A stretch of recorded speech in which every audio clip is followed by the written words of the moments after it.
Welcome to Katekman. J-Mart Mab Antakas Aires, TV Vlog. Ngayong umaga na ito, ipakita ko sa inyo kung paano i-repair ang sirang radio na walang power.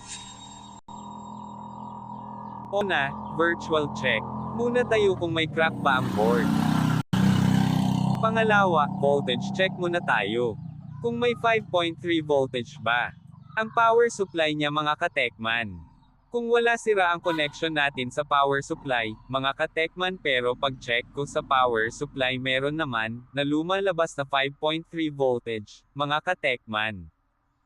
Pangatlo, i-check natin ang switch sa on at off.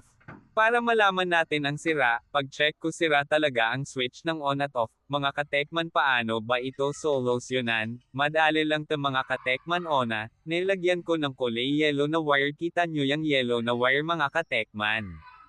Yan ang hininang ko, para gawing jumper to second side mga katekman. Ginawa ko ng jumper yung wire na kulay yellow, tingnan nyo mga katekman. Gagana ang radio natin na ne-repair mga katekman, at pakinggan gumagana na ang radio may NOS agap na channel mga katekman.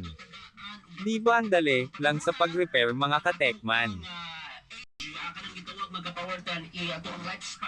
100% gagana na yan mga katekman, matagal na yan masira.